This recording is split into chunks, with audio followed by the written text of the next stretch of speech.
प्रिय विद्यार्थियों, आइए भरत महिमा का शेष भाग हम लोग पढ़ते हैं। दोहा है, सुनि रघुबर बानी विबुध, देखि भरत पर हेतु, सकल सराहत राम सो, प्रभु को कृपा निकेतु। यानी श्री राम के मुख से भरत जी के गुणों का बखान सुनकर सुनि रघुबर बानी विबुध, श्री रामचंद्र जी के मुख से भरत जी की बखान सुन करके, उनके भरत जी के गुणों का गुणगान सुन करके और भरत जी पर उनका प्रेम देखकर देवता उनकी सराहना करने लगे। सकल सराहत राम सो, प्रभु को कृपा निकेतु। यानी जब श्री रामचंद्र जी के मुख से भरत जी के गुणों का बखान सुनते हैं और भरत जी पर उनका प्रेम देखते हैं देवता लोग, तो सभी लोग जो है प्रभु श्री राम की सराहना करने लगते हैं कि श्री राम के समान कृपा के धाम तथा प्रभु और कौन है, अर्थात उनके समान दयालु कृपालु कोई नहीं है। जौ न होत जग जन्म भरत को, सकल धर्म धुरि धरन धरत को, कविकुल अगम भरत गुण गाथा, को जानई तुम बिनु रघुनाथा। लखन राम सिय सुनि सुर बानी, अति सुख लहेउ न जानि बखानी। इहाँ भरत सब सहित सहाय, मंदाकिनी पुनीत नहाय। सरित समीप सखी सब लोगा, सरित समीप राखी सब लोगा। मागी मातु गुर सचिव नियोगा, चले भरत जह सिय रघुराई। साथ निषाद नाथ लघु भाई, समुझ मातु कर तब सकु चाही। करत कुतरक कोटि मन माही, राम लखन सिय सुनि मम नाऊं। उठ जनि अनंत जाहि तजि ठाऊं। यानी कह रहे हैं, जौ न होत जग जन्म भरत को, सकल धर्म धुर धरनि धरत को। समस्त देवता जो है भरत जी के गुणों की ही चर्चा करते हुए आपस में कहते हैं कि यदि जो न होत जग जन्म भरत को, सकल धर्म धुर धरनि धरत को, कि यदि इस संसार में भरत जी का जन्म नहीं हुआ होता तो इस धरती पर संपूर्ण धर्मों की धुरी को भला कौन धारण करता। अर्थात इतनी निष्ठा और श्रद्धा से अन्य कोई भी धर्म का पालन नहीं कर सकता। कविकुल अगम भरत गुण गाथा, को जानई तुम बिनु रघुनाथा। लखन राम सिय सुनि सुर बानी, अति सुख लहेउ न जाई बखानी। यहाँ भरत सब सहित सहाय, मंदाकिनी पुनीत नहाय। कह रहे हैं कि हे रघुनाथ जी, कवि कुल के लिए अगम्य अर्थात कल्पनातीत भरत जी की गुण गाथा को भला आपके अतिरिक्त और कौन है जो जान सकता है। अर्थात भरत जी का जो चरित्र है, जो स्वभाव है, वह एकमात्र आप ही जो है जान सकते हैं, आप ही जानते हैं। देवताओं के इन वचनों को सुनकर लक्ष्मण, राम और सीता जी ने इतने अधिक सुख और आनंद का अनुभव किया कि उसका वर्णन नहीं किया जा सकता। यहाँ भरत सब सहित सहाय, मंदाकिनी पुनीत नहाय। इधर भरत जी ने संपूर्ण समाज के साथ पवित्र मंदाकिनी में स्नान किया।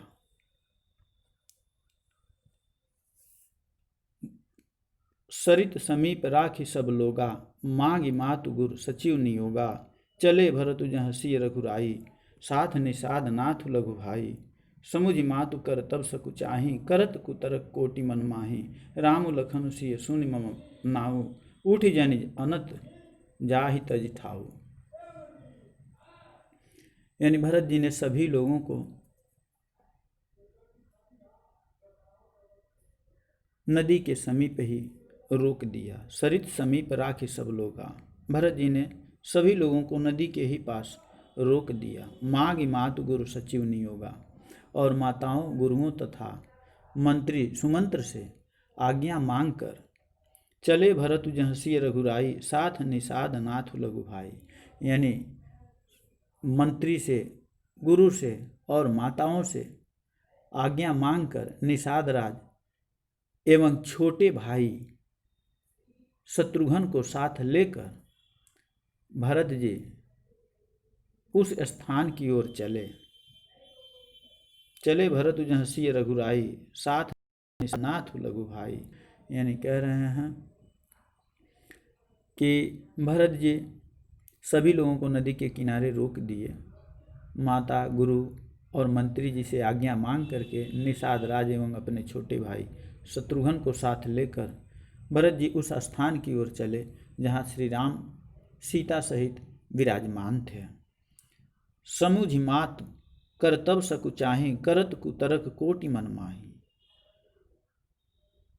कह रहे हैं कि भरत जी अपनी माता के कैकेयी की करनी को याद करके, समुझ मातु करतब सकुचाहि, यानी माता जी की करनी को याद करके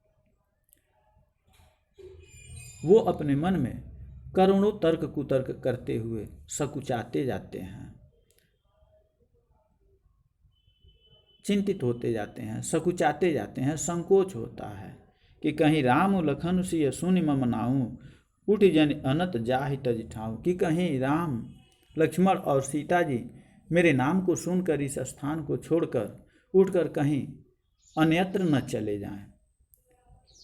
यानी कह रहे हैं कि सभी देवता भरत जी के गुणों की चर्चा करते हुए परस्पर कहते हैं कि यदि इस संसार में भरत का जन्म न हुआ होता तो इस धरती पर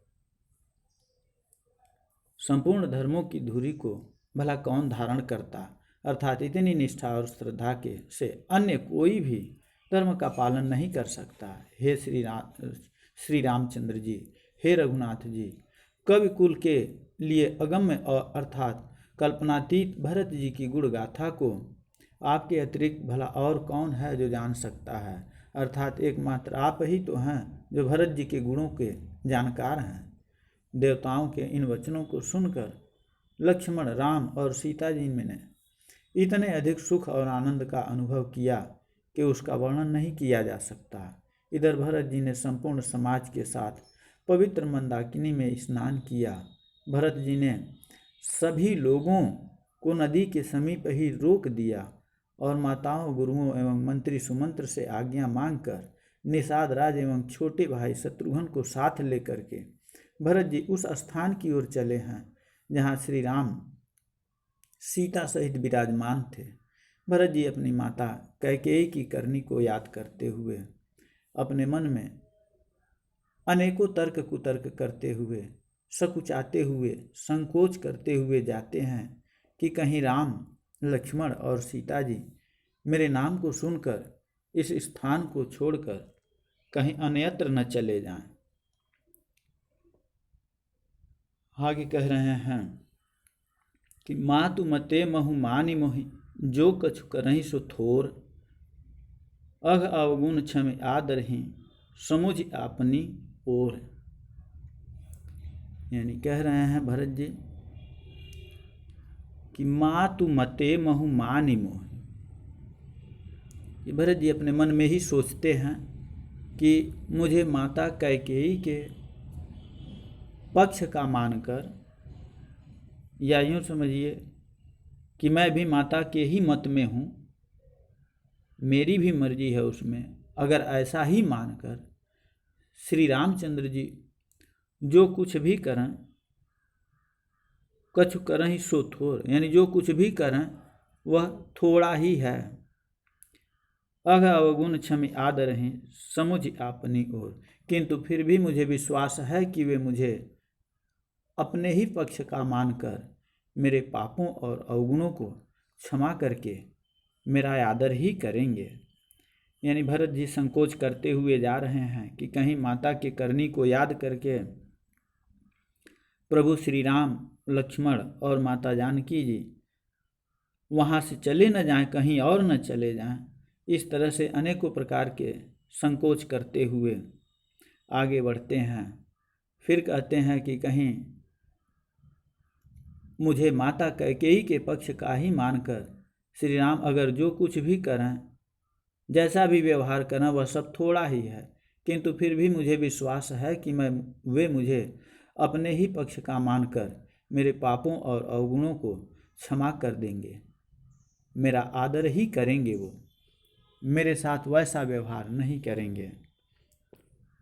जौ परिहरहि मलिन मनु जानी, जौ सन्मानहि सेवक मानी, मोरे शरण राम ही की पनहि, राम सुस्वामी दोषु सब जनहि, जग जस भाजन चातक मीना, नेम प्रेम निज निपुण नमीना, असमन गुणत चले मग जाता, सकुच स्नेह शिथिल सब गाता, फेरति मनहु मातु कृत खोरी, चलत भगति बल धीरज धोरी, जब समझत रघुनाथ सुभाऊ, तब पथ परत उताइल पाऊ, भरत दशा ते ही अवसर कैसी, जल प्रवाह जल अलिगति जैसी, देखि भरत कर सोचु सनेहु, भा निषाद ते ही समय विदेहु। यानी कह रहे हैं कि श्री रामचंद्र जी से मिलने के लिए जाते भरत जी अपने मन में विचार करते हैं कि जौ परिहरहि मलिन मनु जानी, जौ सन्मानहि सेवक मानी, कि अगर श्री रामचंद्र जी मुझे मलिन मन वाला मान करके, जान करके अगर मेरा परित्याग कर दें और चाहे तो अपना सेवक मानकर मेरा सम्मान करें। कह रहे हैं कि चाहे तो श्री राम मुझे दूषित मन वाला, मलिन मन वाला मान करके मेरा त्याग कर दें, या चाहे तो अपना सेवक मान करके मेरा सम्मान करें। मोरे शरण राम ही की पनहि, राम सुस्वामी दोषु सब जनहि। लेकिन मेरी शरण तो, भरत जी कह रहे हैं कि लेकिन मेरी शरण तो उनकी जूतियाँ ही हैं, यानी मेरा जो स्थान है उनके चरणों में ही है। राम एक उत्तम स्वामी हैं, दोष तो केवल मुझ सेवक में है। राम सुस्वामी दोषु सब जन हैं, यानी रामचंद्र जी तो एक उत्तम सेवक हैं, स्वामी हैं। रामचंद्र जी एक उत्तम स्वामी हैं और दोष तो केवल हम जैसे सेवक में है। जग जस भाजन चातक मीना, प्रेम निज निपुण नबीना। कह रहे हैं कि इस संसार में यश के पात्र तो चातक और मछली हैं, जो अपने नेम और प्रेम को सदैव नवीन बनाए रखने में निपुण हैं। असमन गुणत चले मग जाता, सकुच स्नेह शिथिल सब गाता। इस प्रकार की बातें अपने मन में सोचते हुए भरत जी मार्ग में चले जा रहे हैं। संकोच और प्रेम के कारण उनके अंग शिथिल हुए जाते हैं।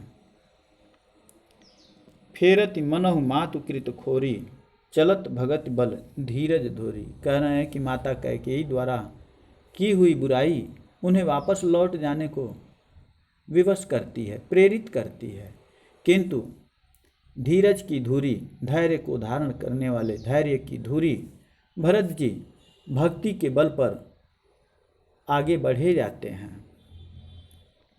जब समुझत रघुनाथ सुभाऊ, तब पथ परत उताइल पाऊ।